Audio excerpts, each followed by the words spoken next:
जब तक इस देश में जिंदा है, हम जैसे लोगों के संगठन जब तक इस देश में एक मजबूत रूप से जिंदा है, तब ये सारे हिंदुत्व, हिंदू राष्ट्र का इस सपने को लेकर ये बहुत बढ़ चढ़कर आगे आ रहे हैं। लेकिन एक बात याद रखें कि इस देश को बचाने में अगर कोई विचारधारा है, वो इंडिपेंडेंट अम्बेडकर राइट पॉलिटिक्स है। तो हो नहीं सकता कि संविधान चंद लोग बदल दे।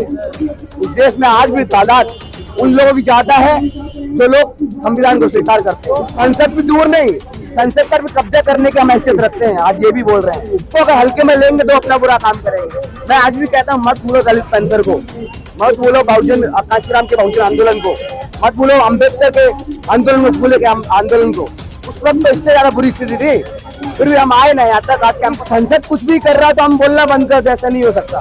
संसद भी जब तक चुप रहते हमारे आंदोलन तेज है।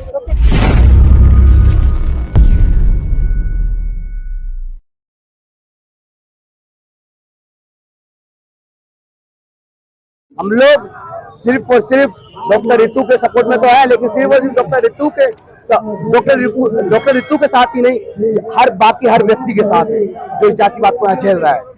आज डॉक्टर रितु जो प्रोफेसर रहे डीआरसी की, उनके सपोर्ट में हम यहाँ आए। वो लगातार डीआरसी के में हमारे बहुत सारे साथी हैं जो बताते हैं यहाँ के प्रिंसिपल, उस कॉलेज के प्रिंसिपल कितनी जातिवाद की मानसिकता, किस तरीके से यहाँ के SC ST OBC और महिलाओं को, आदिवासियों को, मुसलमान को एक जो शिक्षा है, जो सबसे प्राइमरी शिक्षा है, उससे दूर करने की जो पूरी साजिश है, उस साजिश को हम तोड़ना चाहते हैं। उस साजिश के खिलाफ हम यहाँ से अपनी आवाज बुलंद करना चाहते हैं। लेकिन कहा जा रहा है जो प्रिंसिपल है दौलतराम कॉलेज की, इनके ऊपर FIR हो गई है, इनकी गिरफ्तारी नहीं हो रही, इनको सस्पेंड नहीं किया जा रहा। लेकिन रतनलाल के ऊपर उनकी गिरफ्तारी किया, उनका प्रमोशन भी रोक दिया गया। अब वही देखिएगा कि किस तरीके से ये जातिवाद और ब्राह्मणवाद एक स्ट्रक्चर रूप में काम कर रहा है। एक तरफ अगर एक हिस्टोरियन, एक इतिहासकार अपनी उस चीज पे, उन मुद्दों पे एक अपनी कमेंट करता है कि ऐसा लग रहा है, तो उसको अरेस्ट करा लिया। दूसरी तरफ एक प्रिंसिपल के खिलाफ SC ST एक्ट एट्रोसिटी का मुकदमा दर्ज है, उसके खिलाफ उसको अरेस्ट नहीं किया जा रहा। उसको किस तरीके से यहाँ का एडमिनिस्ट्रेशन, यहाँ की सरकार बचाने में पूरी अपने रिसोर्सेस लगा रही है।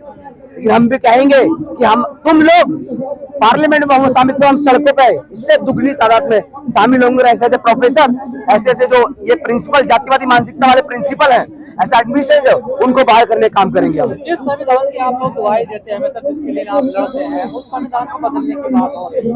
और प्रधानमंत्री को आर्थिक सलाहकार एग्जैक्टली, देखो बातें तो बहुत कुछ हो रही है, वो लगातार इस देश में हो भी रहा है। वो ये लोग जो इनका सपना है हिंदुत्व, हिंदू राष्ट्र का, जिस सपने को लेकर ये बहुत बढ़ चढ़कर आगे आ रहे हैं। लेकिन एक बात याद रखें कि इस देश को बचाने में अगर कोई विचारधारा है, वो इंडिपेंडेंट अम्बेडकर राइट पॉलिटिक्स है।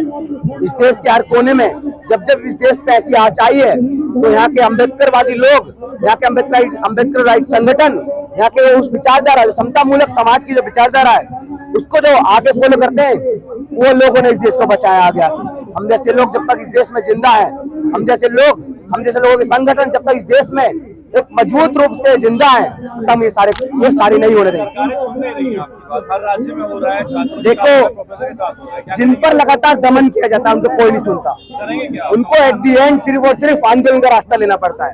आपने सुना होगा, मैं भीम आर्मी स्टूडेंट फेडरेशन का अध्यक्ष हूँ दिल्ली यूनिवर्सिटी का, आपने भीम आर्मी का नाम सुना होगा अच्छे से।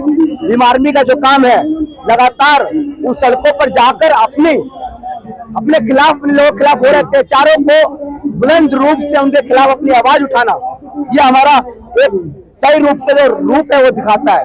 तो हमारा वो काम जो उधर गांव और तमाम तरह के शहरों में, वही काम अब कैंपस में है। इस कैंपस में लगातार ऐसा तो हो नहीं सकता कि संविधान चंद लोग बदल दे। इस देश में आज भी तादाद उन लोगों की ज्यादा है जो लोग संविधान को स्वीकार करते हैं। अभी पिछले साल आपने देखा नया संविधान के पेपर भी समझ, वो सारे हमने बना लिया संविधान, कुछ भी मैं बना लिया हो, एक बार अप्लाई तो करके दिखाओ, तब तुमको बताएंगे कि हम लोग क्या हैं। संसद भी दूर नहीं, संसद पर भी कब्जा करने की हम हैसियत रखते हैं, आज ये भी बोल रहे हैं कि अगर हमारे खिलाफ हमारे लोगों के पास, जो संसद को जिन्होंने हमारे लोगों ने बनाया, तमाम मजदूर मेहनत लोग कौन है, वही दलित बहुजन लोग है ना, जो आज इस यूनिवर्सिटी को बनाते हैं। तो हमारे खिलाफ जो चीजें हो रही हैं, मतलब जो हमने चीज बनाई है, तुम वही हमसे छीनना चाहते हो।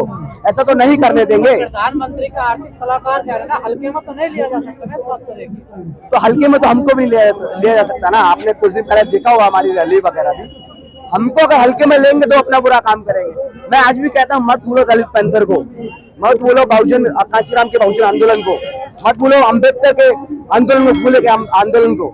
उस वक्त तो इससे ज्यादा बुरी स्थिति थी, फिर भी हम आए ना यहाँ तक, आज कैंपस में अपनी आवाज उठा रहे हैं ना यहाँ पे। सैंगोल भी स्थापित हो गया ना, देखिए संसद में। देखो धीरे धीरे तो बहुत कुछ स्थापित हो रहा है, लेकिन उसी पैरेलली धीरे धीरे हमारी भी बहुत एकजुटता से लड़ाई चल रही है। तो सैंगोल पे राजतंत्र की निशानी है ना, देखिए लोकतंत्र की निशानी थोड़ा है। यही तो हम समझाना चाहते हैं कि किस तरीके से ब्राह्मणवादी प्रोपेगेंडा इस देश की उन किताबों में, इस देश की उन संसद में, इस देश के उन कैंपस में पूरी तरह फैलाया जा रहा है। अपने लोगों से, उन स्टूडेंट से भी आग्रह करते हैं कि आओ, आप लोग मुखर रूप से आओ, इस चीज के खिलाफ अपनी आवाज बुलंद करो। आज प्रोफेसर रितु की बात नहीं है, आज इस कैंपस में, इस यूनिवर्सिटी में जो हो रहे अत्याचार के खिलाफ अपनी आवाज बुलंद करने की बात है।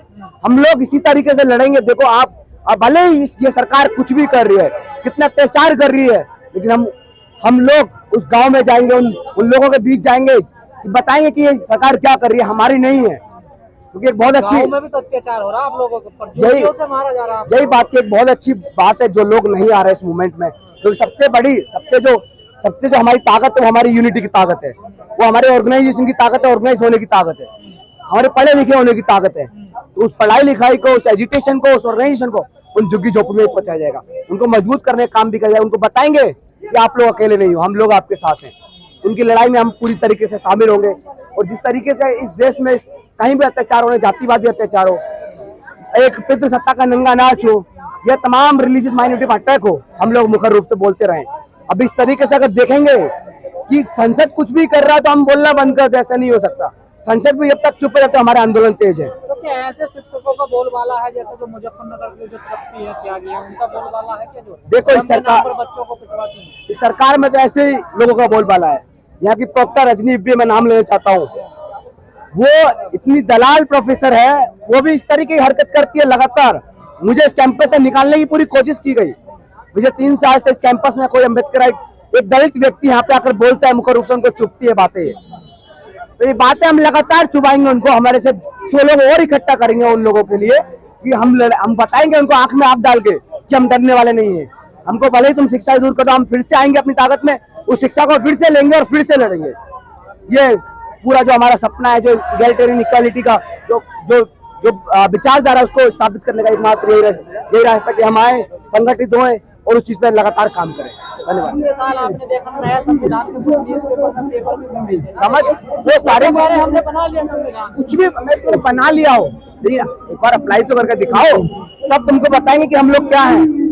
संसद भी दूर नहीं, संसद पर भी कब्जा करने की हम हैसियत रखते हैं। आज ये भी बोल रहे हैं कि अगर हमारे खिलाफ हमारे लोगों के पास, जो संसद को जिन्होंने